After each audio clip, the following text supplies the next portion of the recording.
Welcome to Steve McDonald's Arts and Crafts. Today I'm doing a diorama with a mermaid. So I've made a box out of some thick plastic and I'm going to UV resin this little scallop shell that a great friend of mine, Diane, sent to me. Thank you very much. She sent me this and the pearl that I will be using. Thank you. So I'm using UV resin to glue it together, as I know this isn't going to affect at all my resin when I start to pour the resin in it. So I'm getting out the little pearl. She sent me a nice little selection of natural pearls as well. So I'm choosing my pearl, and again I will be using UV resin to put this into the little scallop shell, and I think this comes out really well, and the resin doesn't affect the pearl whatsoever.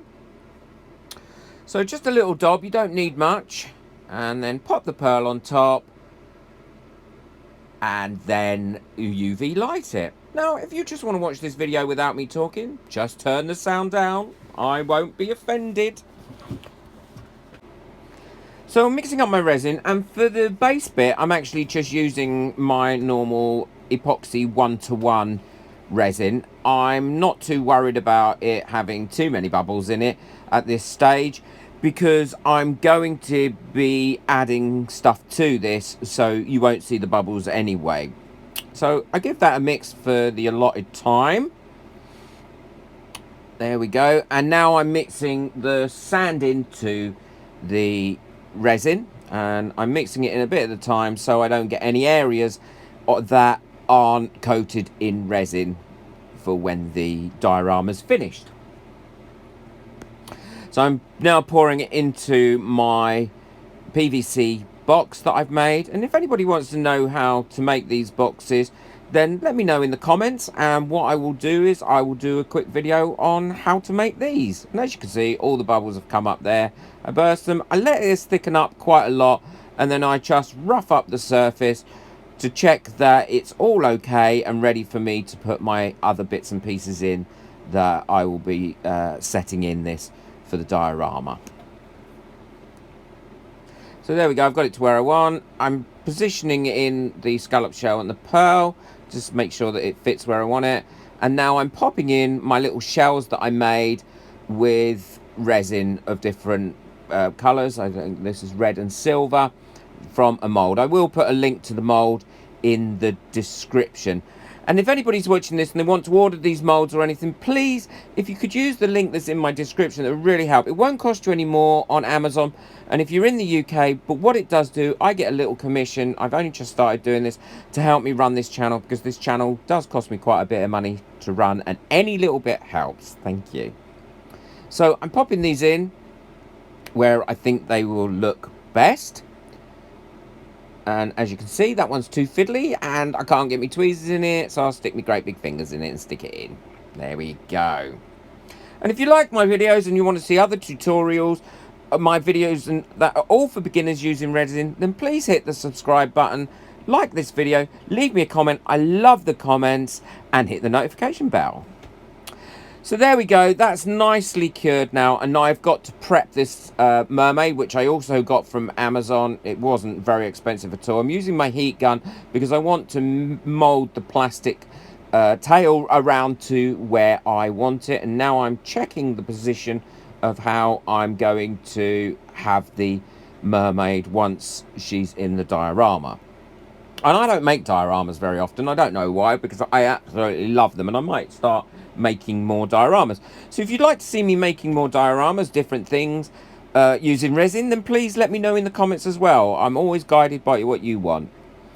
So I'm just going to take a bit of UV resin now, because as you can see, this is plastic, and it will have a lot of air holes and air pockets in it, and I don't want that air to be released throughout the diorama as it's curing, because I will, for the rest of this, use a slow cure casting resin. So I'm just filling all the little holes up where air could be released from with UV resin, and I do this quite a lot with anything that's porous that I'm going to be putting into my resin work. So I go around all the seams. I'm checking to make sure the arms are in the right position before I seal them with the UV resin. The other thing is you won't see this UV resin at all in the finished diorama once it's cured.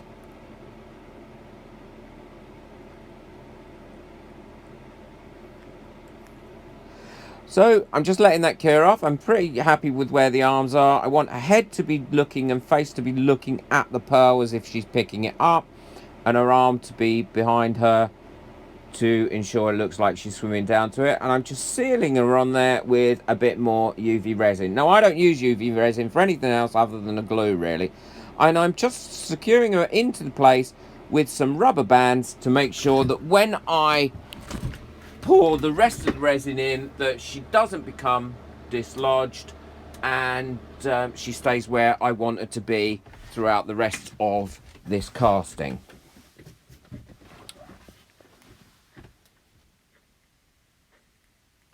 I'm moving her around a little bit to ensure that it doesn't all clump up together, and it does look like it's moving around a little bit in the water. The other thing I'm not too worried about at this stage is any little bubbles that get trapped under things or around things, because actually I think that's going to look more natural, because you wouldn't have an underwater scene without any air bubbles in. I mean, I don't want tons of them, but you wouldn't see no bubbles in an underwater scene. So I'm just mixing in a bit of alcohol ink here to give it a little bit of a tint. I don't want it to be too much colour, but I didn't want it to be completely transparent and just clear resin. And the reason is because when I come to do the top section, I want that to be slightly darker as well, because the top of the water I always feel looks slightly darker when they're moving around in it and it's churned up. So I'm just pouring this in, and again, this is a casting resin that is a very slow cure resin. It takes about 48 hours to 72 hours to cure hard. So I will put this into my polystyrene box that I use to keep the temperature as consistent as I possibly can while this is curing, and allow this to cure. And a great result from this is it does kind of degas most of the air bubbles out of it, and does leave a lovely clear resin at the end, apart from those bubbles that are trapped. And again, like I said, I want them to be there. So as you can see, a few bubbles are built up now. I will just quickly, and you need to be very quick if you're torching with PVC, because it will bend and melt. There we go, they've gone, and I probably won't need to do that again. So I'll leave this to cure, and we'll come back to when this is cured. Okay, so this is cured now, and I've mixed up a slightly deeper blue in this top portion of this diorama.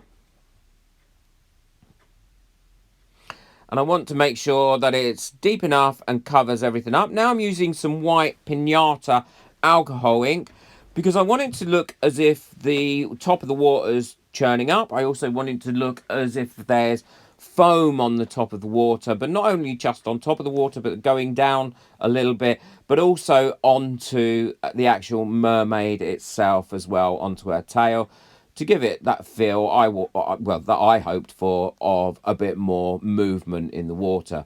And there you can get to see. So I've now put some real thick epoxy resin that I've let sit and cure up to be able to do these like ripples and surface areas as well. Okay, so that's all nicely cured. Now it's about taking off the PVC plastic and revealing the cured final diorama. And I heat it up here because it does enable me to get it off a little bit better. And if I wasn't so impatient, what I would have done would taken all the sellotape off it first as well, because that in itself would have made life a little bit easier to get this off. But I am a little bit impatient. And again, I'm wanting this to be water, look like water on top of sand. There's a bit there that I need to pick off. Quick heat, pick off. There we go. So I want this to look like water, and that's why I've got some, you'll see in a minute, some softened rounded edges at the corners, because I think that gives it that little bit more of movement. Okay, we're coming up now to see what it looks like when it's finally had its clean. So there we go. This is from the top. And I'm sorry if it's a bit wobbly. So we're going down now, and as you can see, the water's churned up in the top. She's looking at the pearl. There are 1 or 2 air bubbles in this, and she's grabbing the pearl, and she's going to swim off. Well, if it was real, she would swim off and go into storing her pearl and making a necklace.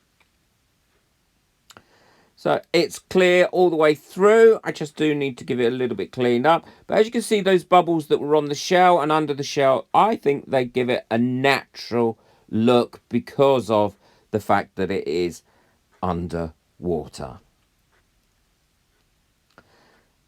So there's one. I don't make dioramas very often. This is probably only about my 3rd one. But it is great fun. They are worth having a go at. So please enjoy. If you've got any questions, please leave it in the description. I'll put the links to the stuff that I've used in the description. Thank you very much. Like and subscribe. See you soon.